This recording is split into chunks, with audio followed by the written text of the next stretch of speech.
Bonjour à toutes et à tous, bienvenue donc à cette Assemblée Générale du 16 novembre. Alors, on parle bien sûr de cet exercice qu'on va lancer le 23, donc là on est sur la préparation. Pour ceux d'entre vous qui participent pour la première fois à ce type d'exercice, eh bien vous savez, la semaine dernière a été consacrée donc à votre intégration aux différentes plateformes. Maintenant vous êtes sur Telegram, vous êtes sur learning.foundation et on va donc aller de l'avant aujourd'hui avec le lancement de la semaine d'orientation. Alors, pour rendre vos messages visibles, je vois beaucoup de bonjours qui s'adressent uniquement aux panélistes. Alors, utilisez cette petite astuce qui permet donc d'orienter vos messages pour que l'ensemble des participants puissent les voir également. Pour les questions pratiques, ne souffrez pas en silence. Vous nous avez entendu le dire à maintes reprises. Donc, vous posez bien sûr vos questions sur l'outil Q&R à l'intérieur de Zoom. Donc, on regarde vos questions et soit l'équipe y répond par écrit, soit vous aurez une réponse à l'oral. Alors, il y a une série d'annonces que j'ai le plaisir de partager avec vous aujourd'hui. Tout d'abord, donc, une modification de la date, mais surtout pour les membres du réseau Covid-19.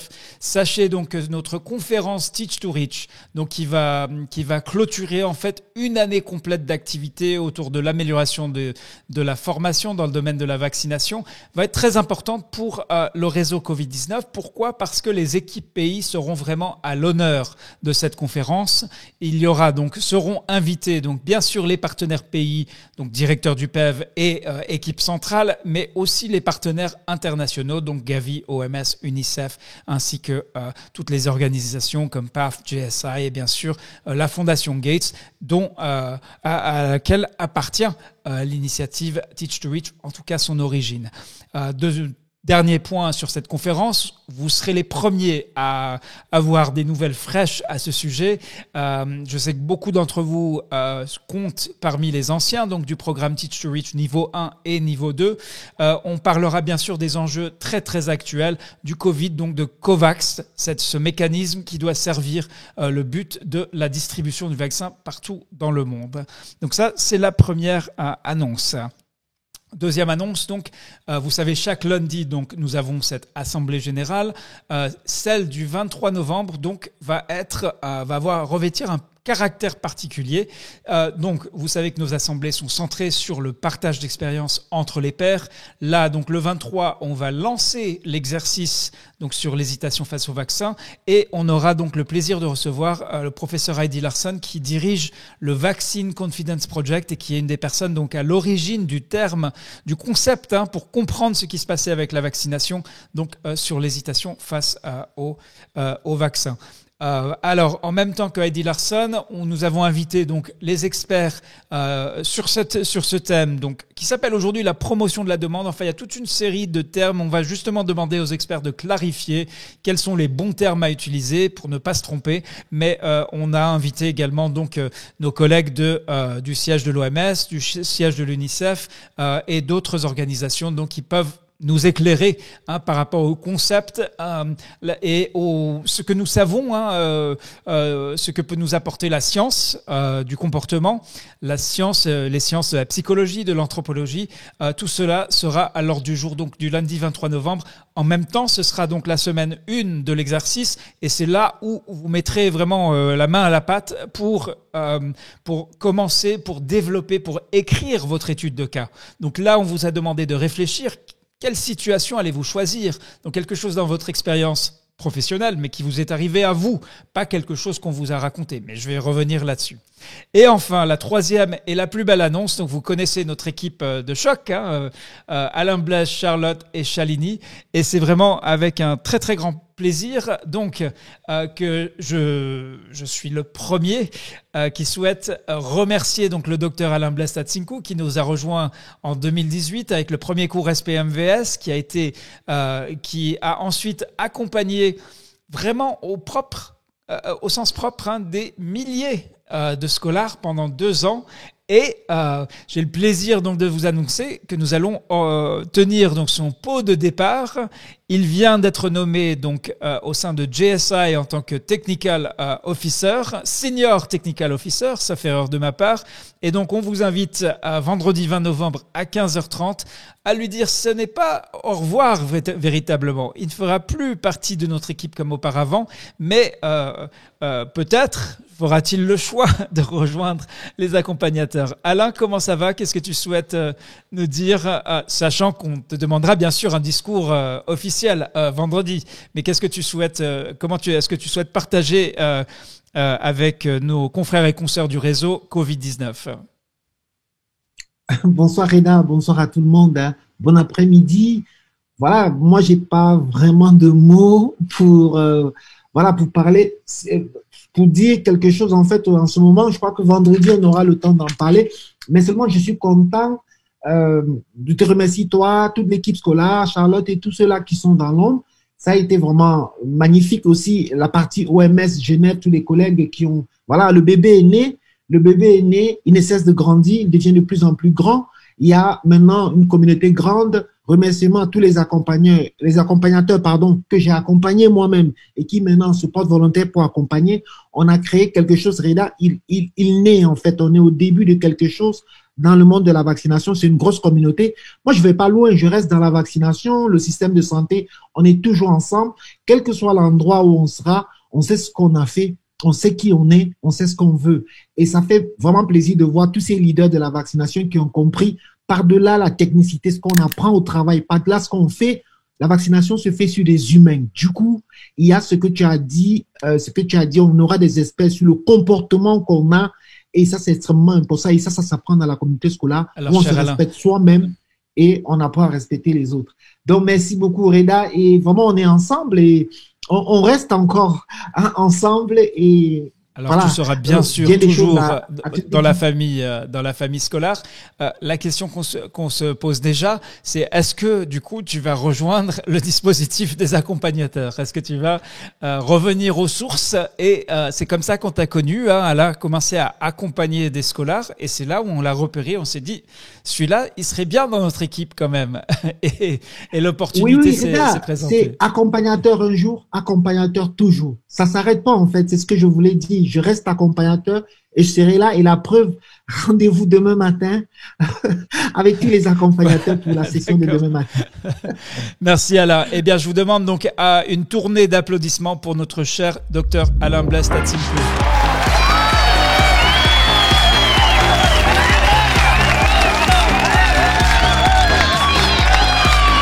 Voilà, très content de voir les félicitations qui fusent dans le dialogue en direct. Alors merci à toi Alain. On aura l'occasion donc vendredi d'en parler de vive voix. Bien sûr, l'équipe de choc reste entière avec Charlotte et Shalini. Les francophones n'ont malheureusement pas forcément l'occasion de connaître aussi bien que nous, mais donc Charlotte et Shalini, donc c'est un tandem maintenant qui va mener cet exercice 2 avec. Elles ne sont pas seules puisque vous êtes plus de 150 à vous être portés volontaires en tant qu'accompagnateur. Donc non seulement Alain reste avec nous, il sera un ami du réseau scolaire au sein de JSI. Et bien sûr, l'exercice continue. Alors justement, on lance aujourd'hui donc ce qu'on appelle l'orientation. Si vous avez fait l'exercice 1, vous savez à peu près de quoi il en ressort. Donc il y a 5 journées pour vous orienter. Et cette orientation peut être importante si en particulier si c'est votre premier cours scolaire, mais même si ce n'est pas le cas, ces journées d'orientation vont vous permettre de travailler, de réfléchir à votre étude de cas, à la situation que vous allez décrire pour cette étude de cas. Et il est important d'y réfléchir. Le fait que quelque chose vous soit arrivé, qui soit un rapport avec l'hésitation face au vaccin, c'est déjà très important. Mais ce n'est pas en soi suffisant en l'absence de cette réflexion et c'est cela qu'on va faire. Donc, je vais vous montrer en direct. Donc, Après la semaine d'intégration, vous devez tous être en mesure d'accéder à votre tableau de bord. Donc, c'est un espace privé qui vous est réservé. Et là, vous voyez donc, vous avez au milieu un petit tuto qui vous explique comment naviguer. Je ne vais pas revenir sur tous ces aspects-là. Donc, vous voyez l'intégration ici. Et maintenant, vous voyez donc les nouvelles. Ah, je vois que toutes les journées d'orientation ne sont pas ouvertes. Donc, ce que je vais faire, c'est je vais vite partir les ouvrir. Et puis, donc, globalement, vous avez une activité par jour. Chaque activité doit vous prendre même pas 30 minutes. Maintenant, je vous conseille très fortement donc de vraiment compléter chaque activité au jour le jour. Mais si vous n'êtes pas en mesure de le faire, eh bien, vous pouvez toujours vous rattraper un peu plus tard. Vous avez jusqu'à la fin de la semaine, jusqu'à vendredi soir, donc pour compléter les activités des 5 journées d'orientation. Donc là, je vais vous montrer les 5. Après cette séance, vous verrez qu'il n'y a que les journées 1 et 2 qui sont disponibles pour vous. Mais dès demain, les autres journées seront disponibles. Comme ça, il y a aussi des personnes qui, en fait, veulent faire les 5 journées en une fois. Et ça, c'est tout à fait possible. Si vous avez une bonne connexion et si vous vous concentrez, je pense qu'en 2 heures, c'est bouclé, quoi, maximum. Donc, tout d'abord, que peut-on attendre de la semaine d'orientation? Vous avez une petite vidéo de présentation. Vous allez reconnaître le présentateur. Donc ça, c'est vraiment pour récapituler un petit peu ce qu'on attend de vous pendant cette semaine d'orientation. Donc, première question, première activité. On veut savoir quelles sont vos questions.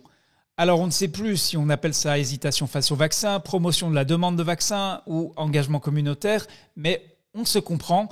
Donc, on a partagé avec vous une page de Gavi sur le thème de la promotion de la demande. Donc, votre tâche pour aujourd'hui, je souligne bien pour aujourd'hui, lundi, c'est donc de lire cette page et de comprendre ce qui est écrit. Et vous voyez ici, donc, il y a des liens. Donc, vous pouvez suivre un ou plusieurs liens. Si vous n'avez pas beaucoup de temps, contentez-vous de lire cette page. Et après, revenez donc à l'activité. Vous voyez ici, dans les commentaires ci-dessous, écrivez vos questions sur la promotion de la demande de vaccin. Il y a une petite faute d'orthographe. Et donc, vous voyez ici Fabrice Yao, Rispadolo, Monique Liliane Eden, Oliano Fayadumbo. Ils sont déjà nombreux à avoir posé leurs questions. Et donc, on va prendre ces questions et comme le 23, donc comme lundi, Heidi Larson et d'autres experts vont rejoindre notre Assemblée Générale, eh bien, on leur aura soumis vos questions. Donc, vos questions, c'est un peu une boîte à questions. Posez toutes vos questions sur ces sujets et on va donc faire le tri et les soumettre aux experts, aux partenaires internationaux pour réponse. Vous voyez, ok, c'est impressionnant. Déjà, vous êtes très, très nombreux à avoir bien compris comment ça marche. Donc ça, on va dire, c'est la première activité de la première journée. Je ne vais pas être trop long. Je vais juste... mais alors, ce que je vous conseille, c'est vous m'écoutez. Là, vous vous dites, tiens, ça a l'air faisable. C'est rien de... Voilà, c'est rien de déraisonnable. On vous demande de lire une page et de poser des questions. Les questions qui vous préoccupent, ce sont vos questions qui nous intéressent par rapport à la promotion de la demande des vaccins et à l'engagement communautaire. Alors, la deuxième journée, là, c'est un peu plus élaboré. Vous avez plusieurs tutoriels pour rejoindre le moteur d'idées. Et vous voyez, donc, ce sont d'ailleurs les tutoriels de notre cher docteur Alain Blessatsinkou avec plusieurs étapes. Donc, vous voyez vous cliquez sur chaque tuto. Et bonjour, bienvenue donc dans le premier tuto. Voilà, Alain vous montre vraiment étape par étape comment accéder au moteur d'idées.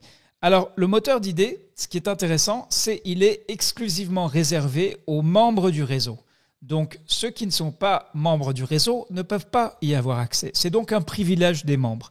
Et vous verrez donc, il y a plus de 1200 idées pratiques qui ont été partagées lors de l'exercice 1. Et la rubrique qui nous intéresse, c'est ici. Donc, bien sûr, c'est renforcer la demande de la vaccination grâce aux stratégies de communication avec la communauté, les mères, les gardiens d'enfants. Et ici, donc, vous voyez, vous avez une cagnotte. Et vous allez à une cagnotte avec 10 pouces levés. Et ce n'est pas l'essentiel quelque part, mais c'est important lorsque vous trouvez quelqu'un qui a une pratique, une idée partagée et vous dites « Waouh, ça c'est super quand même, je n'y aurais pas pensé » ou au contraire, je y avais pensé, mais c'est bien de le voir écrit et je peux m'en servir. Donc, vous avez une cagnotte. Maintenant, ce qui compte, c'est ici, vous voyez donc les idées.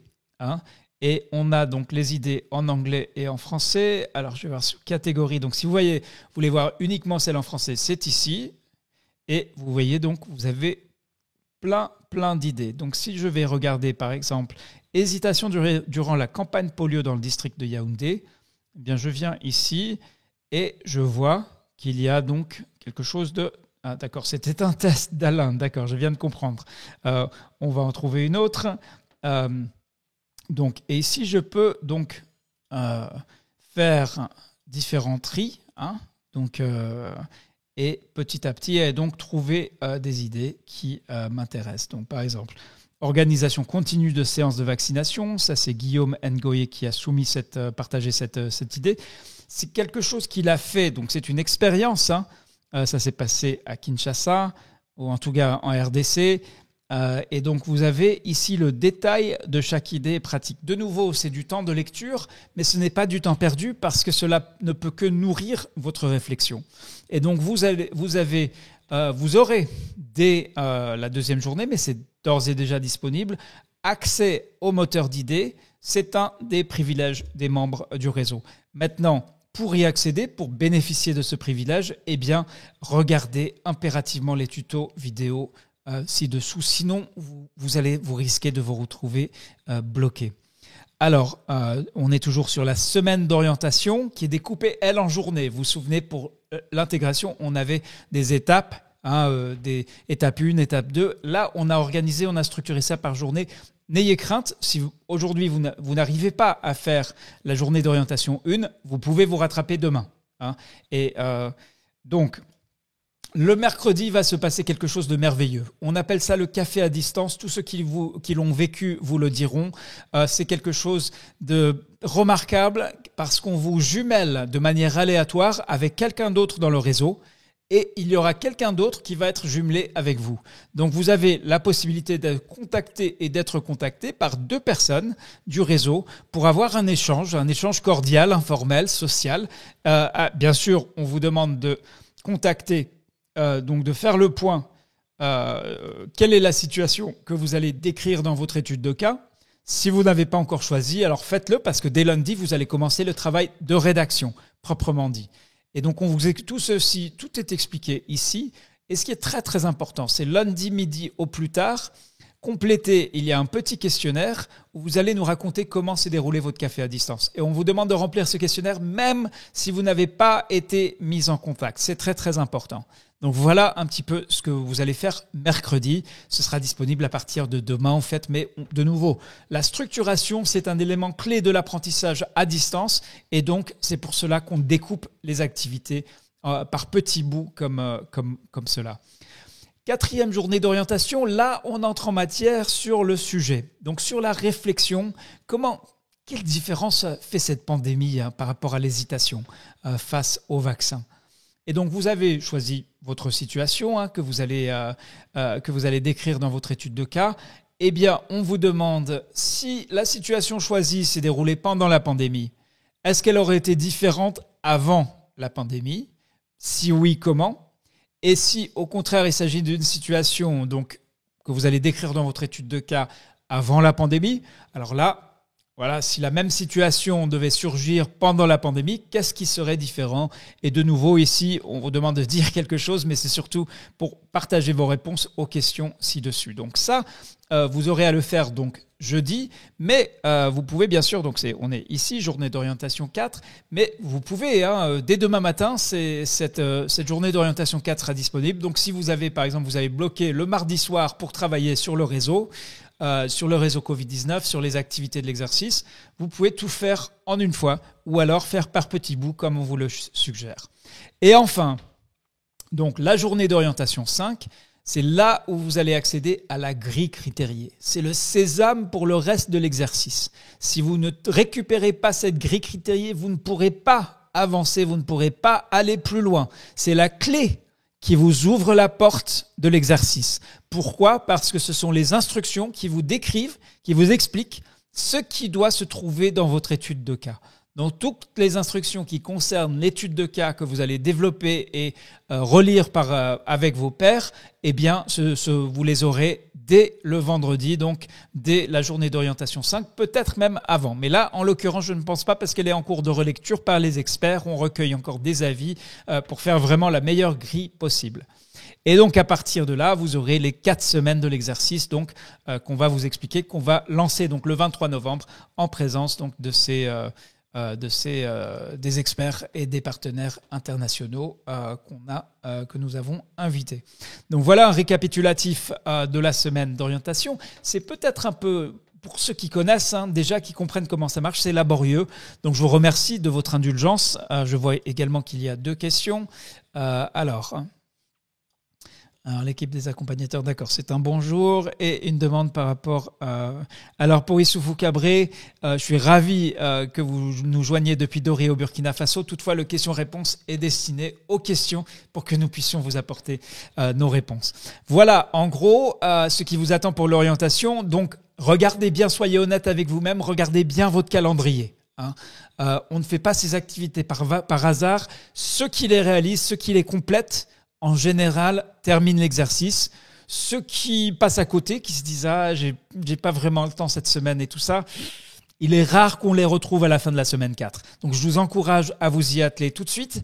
Et je m'arrête là. On va faire un petit tour maintenant avant de passer au sujet suivant.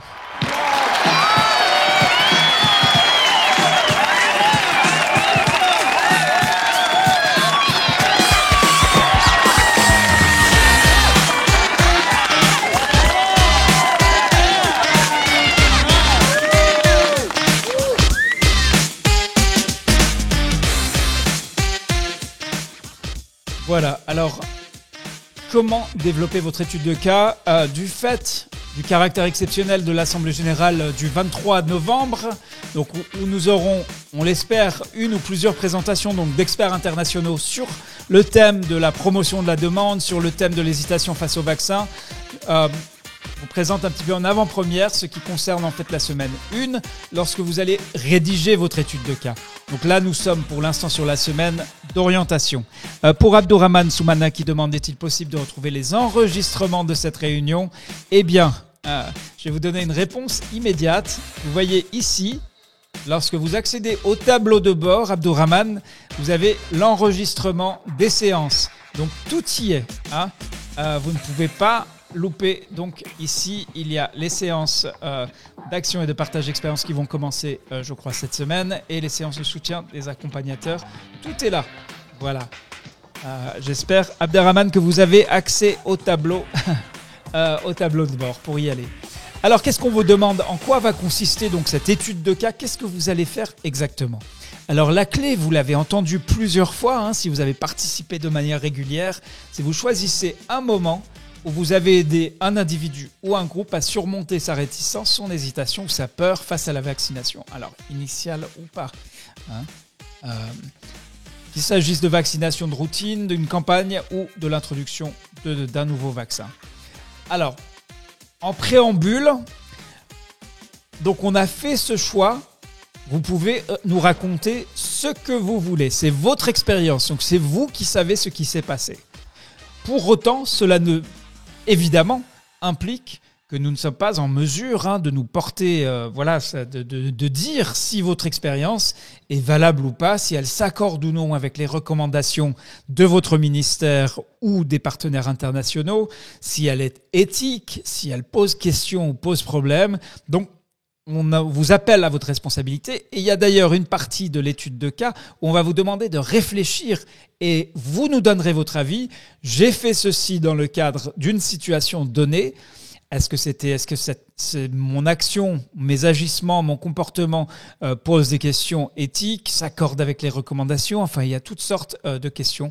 Donc, ne tirez aucune conclusion hâtive. Le fait que ce que vous décrivez dans votre étude de cas, ce n'est pas la science infuse. N'en tirez aucune conclusion autre que celle, un praticien de la vaccination, dans cette situation-là, a fait ceci et cela par rapport à ce problème. Donc, voilà un petit peu en préambule. Alors, lorsque vous écrivez une étude de cas, sachez que dans la semaine 3 de l'exercice, vos pairs, 3 confrères et consoeurs qui sont peut-être vos voisins, mais qui sont peut-être aussi à l'autre bout du monde, vont relire votre étude de cas. Donc, il s'agit de respecter les relecteurs et de respecter les auteurs. Donc, pas besoin, inutile de faire des copier-coller. Et surtout, posez-vous la question, quelqu'un qui ne connaît pas mon district, mon pays, quelqu'un qui ne connaît pas la situation de mon pays en matière de couverture vaccinale, en matière de politique de santé publique, comment est-ce que je vais lui faire comprendre la situation, ce que j'ai fait, quand, où, comment et pourquoi. Donc voilà, c'est vraiment, ça c'est la trame qui doit vous guider tout au long de votre travail d'écriture. Donc, il y a bien sûr une introduction, vous vous présentez votre lieu de travail. Par contre, vous ne donnez pas votre nom parce que la revue par les pairs est anonyme. Donc, s'il y a trop de détails, alors ce n'est pas un anonymat rigoureux comme ça, mais ça permet quand même d'apprécier sans regarder le nom d'une personne. On aura bien sûr vos noms à travers le système, la plateforme qu'on va utiliser. Alors, on vous demande quelle était la situation et bien sûr un élément important, avant ou pendant la pandémie. Qui était impliqué ? Alors ça, c'est de nouveau, dites-nous, décrivez-nous pas seulement le chef du village ou le leader communautaire, mais qui est ce leader ? Quelles sont les caractéristiques qui vont permettre de comprendre un petit peu le personnage ? Donc ça, qui ou quoi vous a aidé et comment ? On en fait d'ailleurs une question séparée. Ensuite, quel était votre rôle ou votre responsabilité ? Des fois, on a des gens qui nous racontent une histoire incroyable, mais qui oublient de dire qu'est-ce qu'ils ont fait eux. Et parfois, on apprend qu'en fait, c'est quelque chose qu'un collègue leur a raconté ou qu'ils ont lu dans le journal. Là, on tient à préciser. Donc, précisez-nous, qui étiez-vous dans cette histoire ? Et on ne saurait avoir des études de cas qui ne sont pas basées sur de l'observation directe. Donc, il faut vraiment, il est impératif que ce soit votre expérience. Quelles actions spécifiques vous avez envisagées ? Donc, face à cette situation, vous avez fini par faire une chose, mais vous avez probablement vous avez probablement envisagé de faire plusieurs choses. Donc, quelles étaient ces possibilités ? Et ensuite, qu'est-ce que vous avez concrètement fait face à cette situation ? Ensuite, et ça c'est là où on pêche un peu, c'est on oublie de dire comment vous menez ces actions spécifiques. Donc, lorsque vous écrivez votre étude de cas, vous aurez bien sûr l'agri-criterie vendredi qui étaye tout ça. Vous aurez des vidéos donc explicatives et ainsi de suite. Mais c'est vraiment ce qui nous intéresse, c'est le comment. Et ensuite, ce qu'on a vu, c'est ce qui compte, ce sont les mots. Et les mots justes peuvent faire la différence. Et du coup, ce qu'on va vous demander, c'est pas seulement les messages clés, mais aussi vraiment les mots précis que vous utilisez pour convaincre la personne ou le groupe par rapport à cette hésitation, face au vaccin. Et enfin, donc, quelle issue, comment tout cela s'est terminé, comment ça s'est passé, si vous avez réussi à faire bouger les lignes, à faire changer les mentalités, changer les comportements, alors non seulement qu'est-ce que vous entendez par réussite ou succès, qu'est-ce qui a changé, et puis aussi quelles sont les preuves. Je sais que cette question des preuves, elle est importante parce que pour être crédible, votre récit va devoir comporter des preuves. En l'absence de preuves, chacun est libre de raconter ce que bon lui semble. Vous conviendrez que dans le cadre de la santé publique, c'est insuffisant. Donc là, c'est une étude de cas, c'est votre histoire, c'est votre vécu, mais cela s'inscrit dans une démarche de santé publique. Donc on va vous demander et on va exiger que vous décriviez qu'est-ce qui étaye vos affirmations.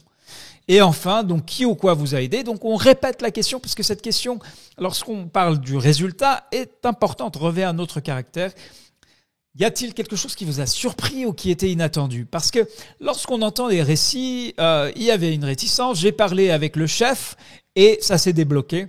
Il n'y a rien de surprenant dans cette histoire. Donc, ce qui nous intéresse, c'est là où quelqu'un a fait la différence, mais pas de la façon dont elle se fait d'habitude. Hein. Donc, on a entendu de nombreux récits et cette question de qu'est-ce qui était surprenant, qu'est-ce qui était inattendu est extrêmement importante. Et ensuite, la deuxième partie de l'étude de cas. Donc, d'abord, vous écrivez ce qui s'est passé, mais on vous demande quand même de réfléchir. Et ensuite, donc, vous avez une deuxième partie de réflexion. Est-ce qu'il y avait quelque chose d'innovant? Donc ça, on y reviendra lundi prochain. Quels sont les éléments clés qui ont fait que ce que vous avez fait a fonctionné? Quelles sont les limites et les risques? Est-ce que c'est généralisable? Il peut y avoir une situation tellement particulière qu'elle est intéressante, elle vous a appris des choses, mais en aucun cas, vous allez vous dire, tiens, je vais faire pareil la fois suivante. Donc, ces situations, ces cas sont intéressants, mais attention à ne pas trop généraliser, à ne pas surgénéraliser. Et enfin, donc, posez-vous la question. Le but, c'est donc de s'entraider, de partager l'expérience. Et ce n'est pas le faire à l'aveugle, ce n'est pas le faire à l'emporte-pièce, ce n'est pas tirer des conclusions hâtives. Donc, on va revenir sur tout ça. Je sais qu'en écoutant ceci, donc il s'agit de la version préliminaire de la grille critériée. Ce sont des éléments de la grille qui restent en préparation. Je vais bien sûr donc me tourner vers François Gass pour lui demander ce qu'il souhaite. Donc on est quand même à une semaine du début de l'écriture de l'étude de cas. Ce qu'il souhaite préciser ou apporter quelles sont des choses, des considérations suffisamment importantes pour souligner d'ores et déjà à ce stade. François, bonjour et bienvenue. Bonjour Reda et bonjour à tous ceux qui sont là aujourd'hui sur la plateforme. Je vois qu'il y a 384 personnes et ça c'est un succès. Ça veut dire que ça correspond à une problématique ou à une expérience. Soit on anticipe ce qui peut se passer l'année prochaine quand un vaccin Covid va venir et on a besoin de bénéficier de l'expérience du passé et de l'expérience actuelle sur vaincre les réticences ou promouvoir la demande pour la vaccination. Moi, il me semble que c'est un exercice qui est approprié à la fois dans le temps et son utilité face à la situation qu'aujourd'hui tous les pays auxquels font face. Je pense que la structure qui vient d'être définie, elle me convient vraiment bien. Elle couvre un peu les éléments les plus importants parce que ce qui est souhaité, c'est à la fois pour la personne qui présente le cas et pour tous ceux qui vont écouter le cas et qui vont pouvoir lire les cas, de totalement comprendre quelle était la situation, qu'est-ce qui s'est passé, comment ça a marché, pourquoi ça a marché, de façon à ce que peut-être quelqu'un dans un contexte identique, ça va lui être énormément utile. Si c'est trop général, ça sera peu utile parce que chaque pays va dire nous c'est un peu différent. Donc le plus spécifique, on sera sur les différentes parties, le plus ce sera utile pour tout le monde. Et comme Reda l'a dit, il faut pas être trop compliqué, il faut être droit au but, très concis, et donc chaque mot compte dans votre étude de cas. Et n'oubliez rien et soyez le plus bref possible, mais il faudra vraiment répondre à la situation, la décrire très très bien pour qu'elle soit totalement compréhensible par quelqu'un qui n'est pas dans votre pays, qui n'est pas dans votre centre de santé ou qui n'est pas au niveau d'un district et qui essaie de résoudre un problème. C'est comme ça que ça sera utile à tout le monde. Et moi, je me réjouis d'écouter et d'entendre tous ces études des cas. C'est comme ça que ça va être un bénéfice énorme, même pour moi, d'écouter tous les cas et la problématique qui se pose. Et j'espère que ce sera utile à tous. À toi, Reda. Merci beaucoup François. Je me tourne maintenant pour Charlotte parce que si après avoir entendu, donc j'ai un peu déroulé le fil conducteur de votre étude de cas et vous vous dites ouh là là, ça c'est là il me pose une colle le Reda. Eh bien on ne va pas vous laisser livrer à vous-même. Ce n'est pas l'esprit scolaire. L'esprit scolaire, c'est l'esprit de l'accompagnement, d'être au plus près de vos préoccupations et de ne pas vous laisser seul.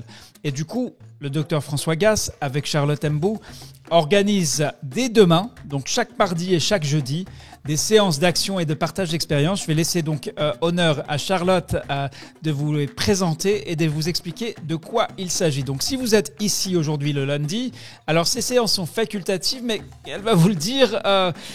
il y a un vrai bénéfice à y participer et je vais déjà mettre le lien d'inscription au cas où vous ne seriez pas inscrit. Charlotte, c'est quoi ces séances, à quoi ça sert et quel est l'intérêt d'y participer?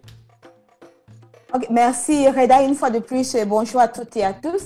Ça, c'est des séances vraiment, comme vous l'avez dit, Reda, c'est des séances de partage d'expériences. Mais pas simplement partager des expériences, mais vous avez dit tout à l'heure, c'est une question de mots. Donc, comment aller dans les détails? Comment savoir ce qui a réellement fait la différence? Donc, parfois, c'est les mots que vous avez utilisés, c'est quelque chose que vous avez dit, c'est une posture. Peut-être c'est une personne additionnelle qui a fait partie de l'équipe. C'est pour cela que nous organisons ces séances d'action et de partage d'expérience où les scolaires sont là pour dire ce qu'ils ont vécu. Et cette fois, ça serait en matière de l'hésitation face à la vaccination. Et comme d'habitude, nous aurons avec nous l'expérience du docteur François Gaz qui est là pour dire voilà ce qui, est-ce que vous pouvez aller beaucoup plus en profondeur? Voilà ce qui serait utile pour vous de mentionner dans votre étude de cas ainsi que suite. Donc, c'est véritablement et les expériences du passé nous ont montré que les scolaires qui ont participé à ces séances ont pu mieux élaborer leur projet ou leur plan d'action dans le cadre de l'exercice 1 et dans le cadre de l'exercice 2, ça serait l'étude de cas. Donc, comme Reda l'a dit, c'est des séances facultatives, mais vous êtes fortement encouragés à y participer. Merci Reda. Et je me dis, on se dit rendez-vous déjà demain à 10h30 heure de Genève pour la toute première, pour cet exercice sur l'hésitation face à la vaccination. Merci Reda, à vous. Donc vous voyez, il y a tout un dispositif de soutien pour vous accompagner dans cet exercice.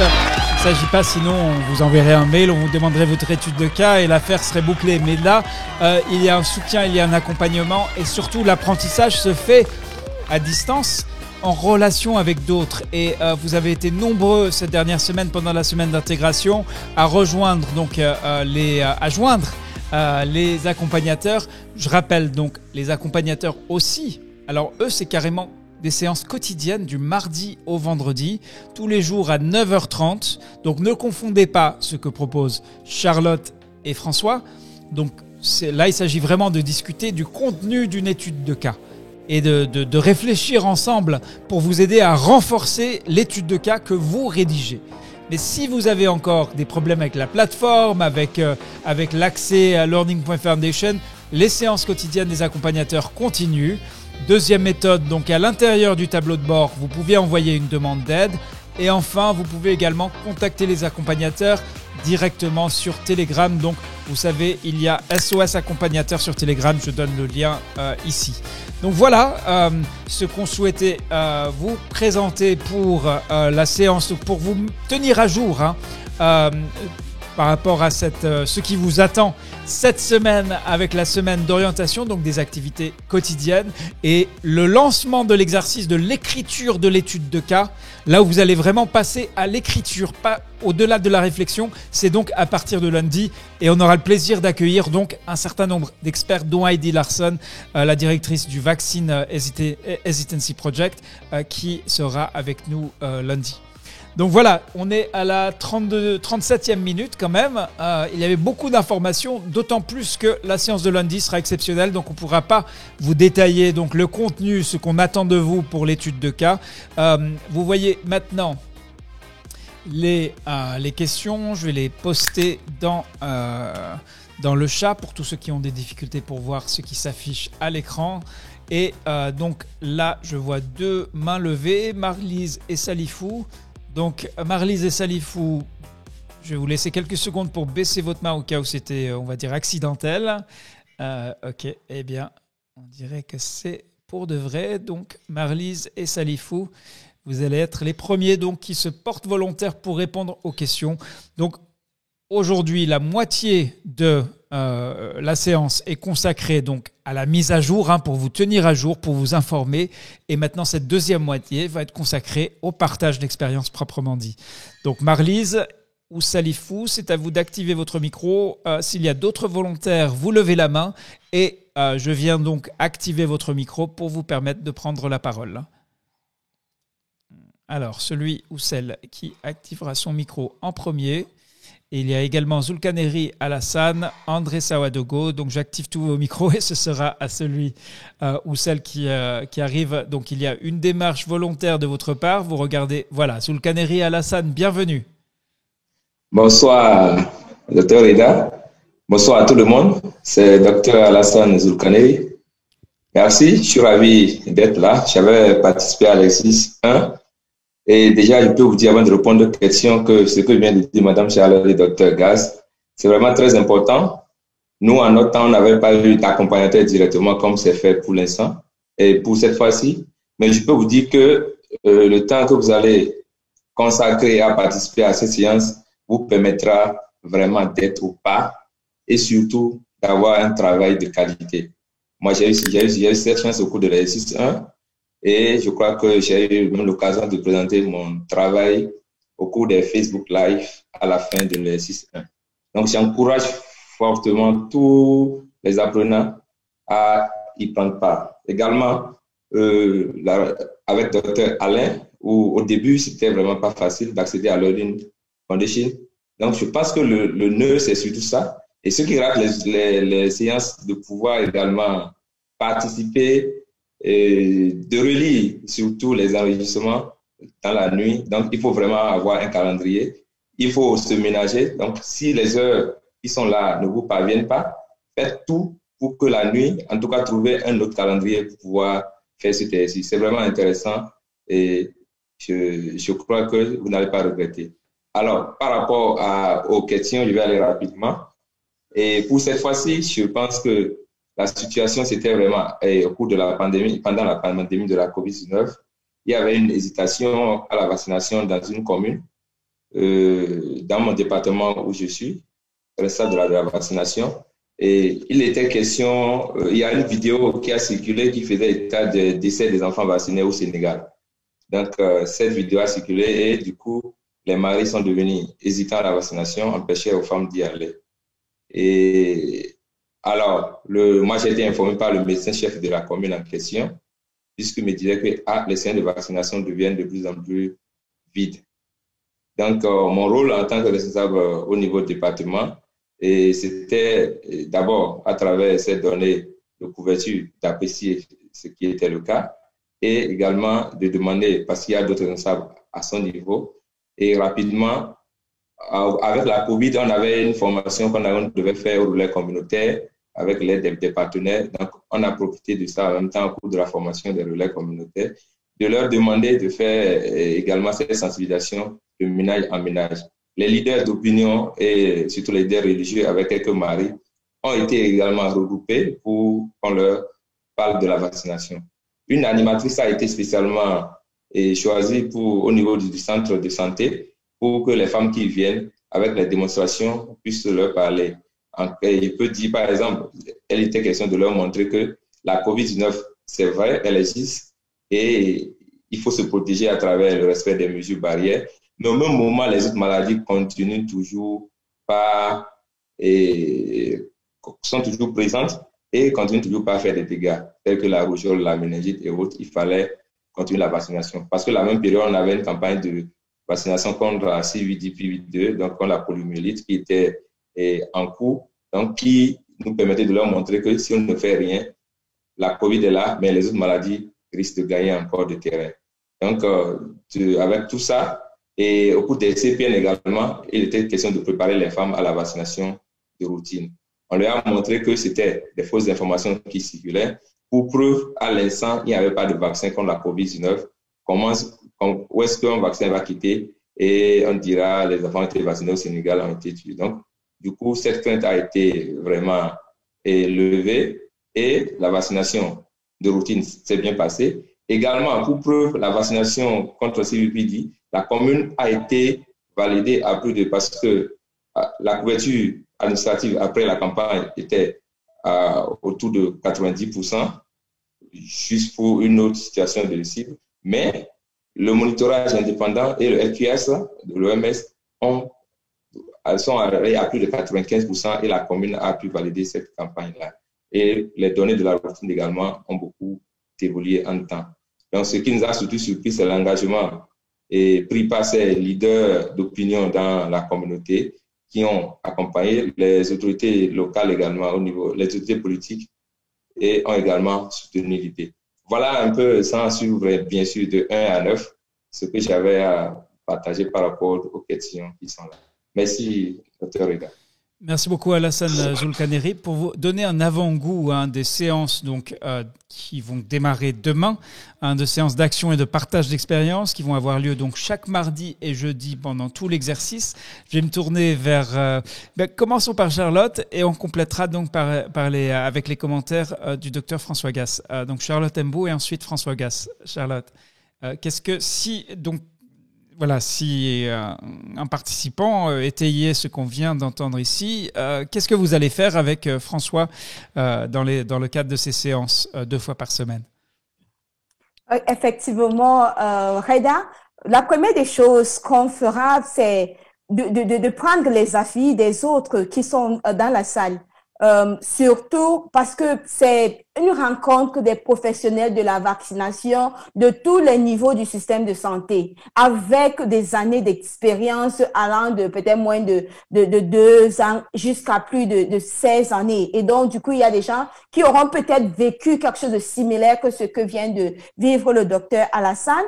Ils auront l'occasion d'un dire un mot. Est-ce qu'il y a des questions? Est-ce qu'il y a quelque chose, un petit détail dont ils aimeraient que le docteur Zulkaneri aborde? Et puis, par la suite, on va se retourner vers le docteur François Gass pour avoir un peu d'autres questionnements parce qu'il a souvent une vision. Je pense qu'avec les années d'expérience qu'il a en matière de la vaccination, surtout en ce qui concerne même l'hésitation face à la vaccination, il y a souvent des angles qu'il peut aborder dont nous qui sommes encore au début, nous ne voyons pas de la même œil que lui et donc du coup, ça permet d'illuminer un peu plus l'assistance. Donc, c'est un peu ça, Reda. Merci Charlotte. Et François, quel serait donc on est en situation là, donc il a besoin de te demander au conditionnel quel est ton retour pour Alassane.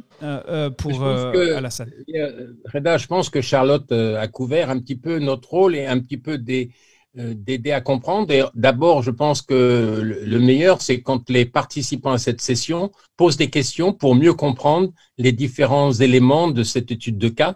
Et donc, que ce soit absolument clair pour eux. Est-ce qu'il y a des points qui ont été omis? Et moi, peut-être, je vais compléter ces questionnements parce que j'aurai peut-être aussi des questions pour totalement comprendre ce qui s'est passé. Et je pense que c'est ces questionnements à la personne qui présente qui va étayer un peu son étude de cas de façon que ce soit absolument clair. Je pense que d'avoir une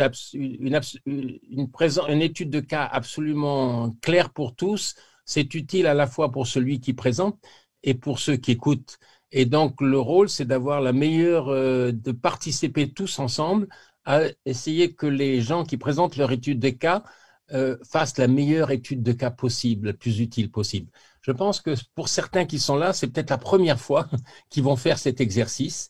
Et c'est pas un exercice facile parce que très souvent, on a des présomptions sur ce que les gens, on croit être clair. On n'est pas assez spécifique et je crois que cet exercice va apprendre à être aussi spécifique que possible.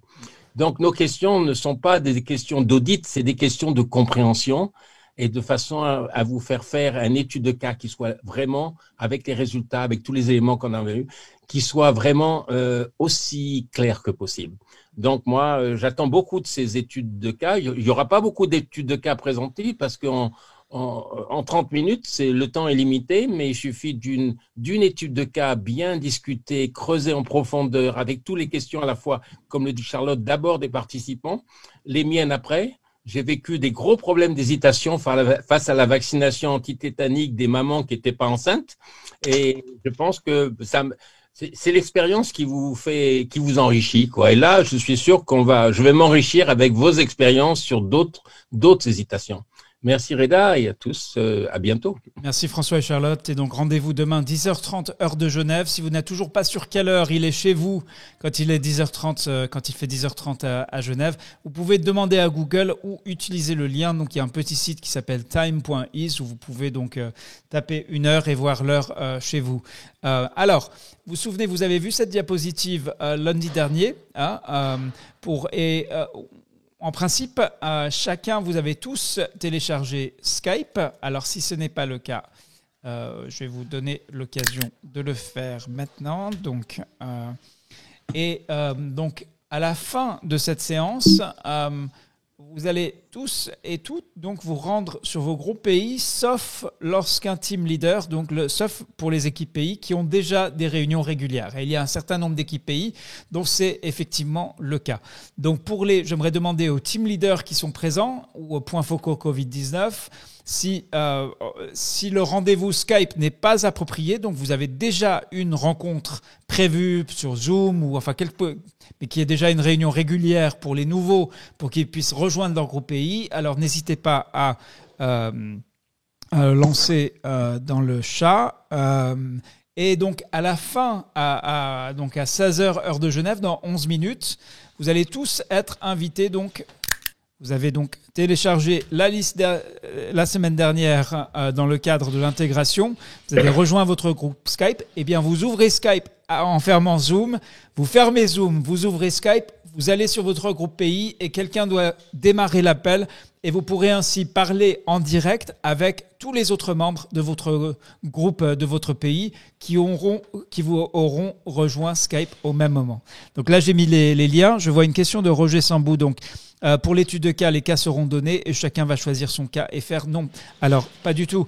Le but, c'est de puiser dans votre expérience professionnelle. Alors, il y a le cas particulier pour ceux et celles qui, pour diverses raisons, vont nous dire « Eh bien, moi, je n'ai jamais eu de situation où j'ai convaincu quelqu'un qui était hésitant face au vaccin d'accepter la vaccination. » Bien, dans ces cas particuliers, contactez-nous. Tout n'est pas perdu, mais le but de l'exercice, c'est partager une expérience vécue. Donc, quelque chose que vous avez fait en direct, c'était vous et pas une tierce personne. Donc, voilà. Donc, simplement pour vous annoncer, donc, dans 10 minutes, on va se retrouver. Chaque personne va pouvoir retrouver ses compatriotes sur Skype. Donc là, je remets le lien. Si vous n'avez pas encore rejoint votre groupe Skype, c'était une des activités de la semaine dernière sur learning.foundation. Donc, si vous l'avez raté, je vais rapidement vous montrer. Donc, ici, vous avez rejoigné le groupe de votre pays sur Telegram et Skype. Donc, préparez-vous à lancer Skype parce que ici, donc, on vous avait bien indiqué le groupe Telegram de votre pays et le groupe Skype de votre pays. Donc, voilà. Ce n'est pas trop tard, hein. Vous pouvez probablement réussir à vous inscrire sur votre groupe si vous souhaitez retrouver. Donc là, j'ai partagé là en direct la liste et dans quelques minutes, eh bien, cette séance va se terminer. Vous allez fermer Zoom, ouvrir Skype et vous rendre sur le groupe de votre pays. Quelqu'un va devoir appuyer sur le bouton partager, lancer l'appel. Donc, on revient aux questions. Je pense qu'il y a plusieurs mains levées. Jean-Marie. Est-ce que vous êtes là? Oui, je suis là. Je serai un peu bref. Je serai très bref parce que... N'oubliez pas de vous présenter. Quelle ville, quel pays, que faites-vous, Jean-Marie, qu'on vous connaisse un petit peu? Je suis en RDC. Je suis à la direction des surveillances épidémiologiques. À l'Ebola, j'ai beaucoup travaillé sur... les vaccins, nous avons travaillé dans la communication parce que il s'est posé des problèmes. Alors, moi, mon problème est de savoir, parce que vous avez beaucoup parlé sur les types de cas. Alors, il est question de savoir, est-ce que les types de cas, parce que c'est du vécu, c'est ce que vous avez dit. Nous devons parler du vécu. Alors, pourtant, dans la semaine d'orientation, plutôt dans la semaine d'intégration, j'ai eu à évoquer les cas que moi j'ai vécu moi. Alors, est-ce que les mêmes cas-là ça sera la suite de la semaine d'orientation?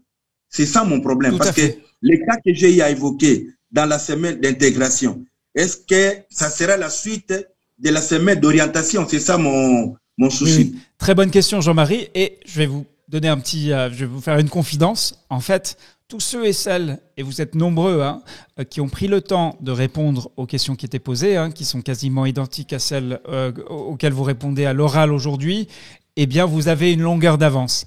Parce qu'effectivement, le cas que vous avez évoqué lors de la semaine d'intégration, si c'est un cas valable au regard des critères Donc, il s'agit bien d'une hésitation face au vaccin. C'était bien vous et pas une tierce personne. Eh bien, vous êtes tout à fait en mesure de vous appuyer, de reprendre ce que vous aviez écrit la semaine dernière et de continuer à étoffer votre étude de cas à travers donc à partir de ce que vous avez décrit dès la semaine d'intégration. Donc, Jean-Marie, je crois que il me semble que vous avez probablement une longueur d'avance sur ceux qui n'ont pas complété l'étape 4 de la semaine d'intégration. Est-ce que c'est clair? Oui.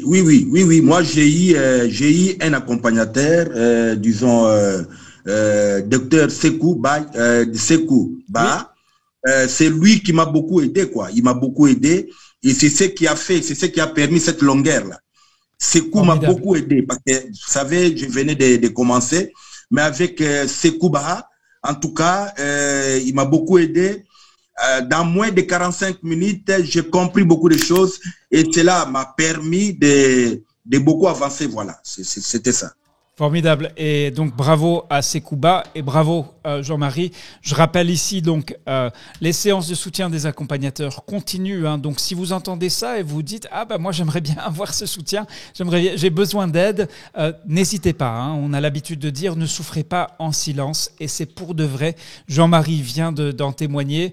Vous avez également donc SOS accompagnateur. Donc, si vraiment vous êtes perdu, mais au moins vous avez réussi à aller sur Telegram, eh bien à ce moment-là, vous pouvez donc contacter les accompagnateurs sur Telegram. Alors, il nous reste 5 minutes. Donc, préparez vos Skype, mais ne lancez pas Skype parce que ça risque de vous couper de Zoom. Vous allez pouvoir rencontrer vos compatriotes en direct. Donc, je vois Merveille Mpialou. Merveille, c'est à vous. Merveille, il faut maintenant activer votre micro. Allez-y, Merveille. J'espère vraiment que vous allez y arriver. Ce serait merveilleux. Non. Alors, en principe, Zoom doit vous demander est-ce que vous... Voilà, donc on va essayer Josias Anero. Josias Anero, c'est à vous également. Il suffit d'activer donc votre micro. Il y a 4 personnes dans les micros. Josias, on vous écoute.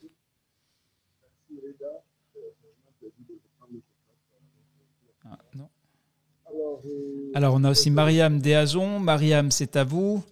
De nouveau, il suffit d'activer votre micro. Tima Diabaté, on va entendre donc un dernier témoignage. Donc, faites entendre votre voix. Bonjour, docteur. Alors, bonjour Mariam. Oui. Soyez la bienvenue.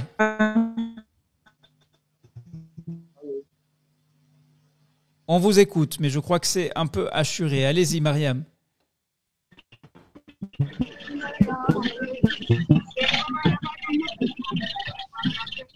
Malheureusement. Oui, alors bon, docteur Reda, c'est que j'ai connu vraiment un grand retard. Oui, Merveille, soyez la bienvenue, on vous écoute.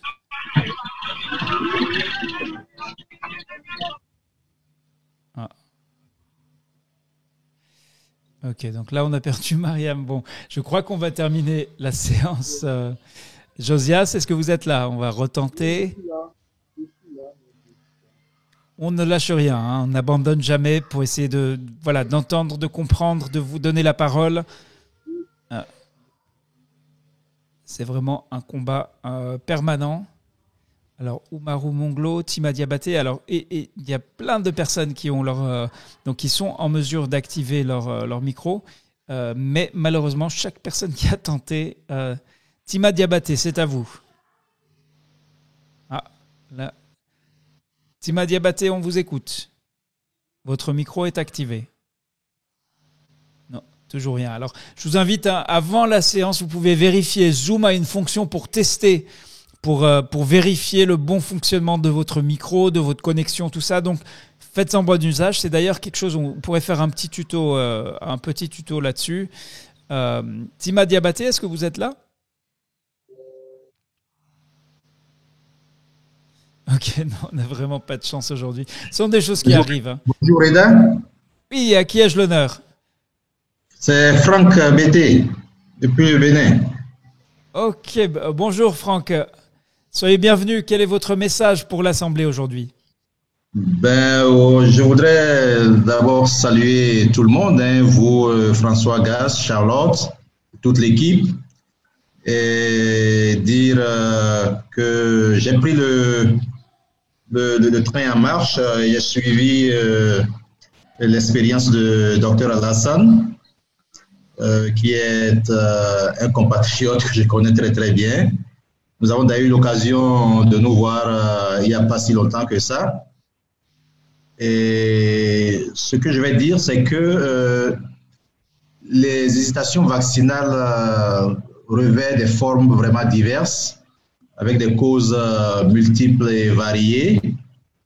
Sans vouloir partager mon expérience à moi, je dirais tout simplement que il y a quelques jours, j'étais dans une campagne de riposte au poliovirus de type 2 dérivé de la souche vaccinale.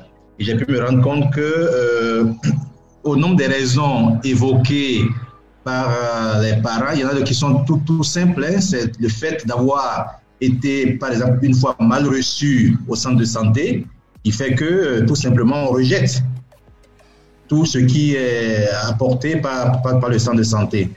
Il y en a qui évoquent des raisons qui sont parfois surprenantes, d'autres politiques. On ne veut pas du vaccinateur parce qu'il est d'un bord politique. On ne veut pas du vaccinateur parce que dans le passé, on a eu des conflits avec lui ou avec un de ses proches. Donc, il y a des raisons qui sont vraiment multiples et variées.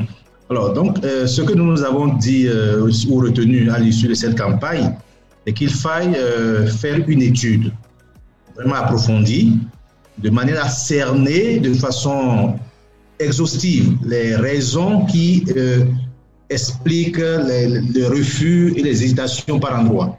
Et donc, de mettre en place un plan de gestion de ces hésitations et refus dans la durée. Et ne pas attendre qu'on soit face donc, à ce genre de situation pour commencer à mobiliser tout le monde autour de ces questions-là. Donc, je crois que l'occasion de ce cours, de ces échanges vont nous permettre vraiment d'échanger, d'apprendre des uns des autres et surtout de trouver les bonnes stratégies pour adresser ces problèmes qui sont des problèmes réels et qui nous concernent tous. Merci encore, Dr Reda, et merci à tous. Merci beaucoup, donc Franck Hilaire-Bété, donc directeur du PEV, ou en tout cas qui a peut-être d'autres fonctions maintenant, mais en tout cas pas moindre, et qui est très impliqué dans la lutte face au Covid-19 de son pays. Merci pour cette intervention. C'est donc la fin du grand rassemblement, mais rejoignez tout de suite, donc sans délai, vous quittez Zoom et vous vous rendez sur Skype. En principe, vous avez déjà rejoint le groupe Skype de votre pays et vous allez vous connecter en direct tout de suite avec vos compatriotes de votre pays. Si ce n'est pas, donc vous êtes déjà sur le groupe Telegram, mais là, vous allez pouvoir les entendre et peut-être même les voir si la visioconférence fonctionne. Donc allez-y, n'ayez crainte. Si vous avez bien suivi les instructions de l'intégration, vous êtes à jour et donc rejoignez vos compatriotes sur Skype.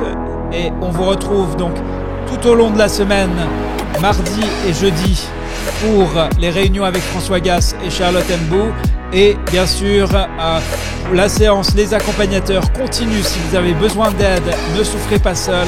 Et on vous retrouve au plus tard lundi prochain à l'Assemblée Générale, donc le 23 novembre, cette fois-ci pour lancer donc l'écriture de l'étude de cas et avec donc l'apport, les contributions d'experts et de partenaires internationaux.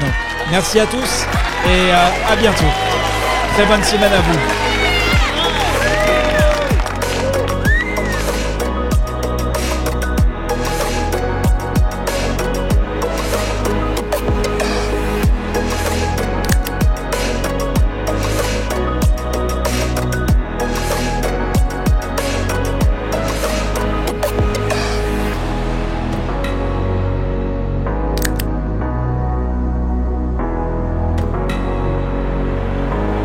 Voilà, allez-y, vous pouvez donc quitter cette séance et ouvrir Skype. Sauf les pays comme le Cameroun ont des groupes pays très bien organisés qui ont déjà structuré leurs réunions. Leurs team leaders vont pouvoir vous dire quand a lieu la prochaine réunion de l'équipe du pays. Donc en particulier, si c'est votre deuxième semaine au sein du réseau scolaire, donc vous avez commencé la semaine dernière, c'est vraiment l'occasion d'entendre de vive voix vos compatriotes. Vous m'avez entendu, moi, dans cette séance, il y avait des informations à donner. Il y avait bien sûr Alassane qui a partagé son étude de cas, en fait. Mais là, vous pouvez vous connecter avec vos compatriotes. Donc allez-y, vous quittez Zoom et vous rejoignez Skype en utilisant le lien du groupe Skype que vous avez utilisé donc la semaine dernière pour rejoindre sur Skype. Voilà, bonne semaine à toutes et à tous.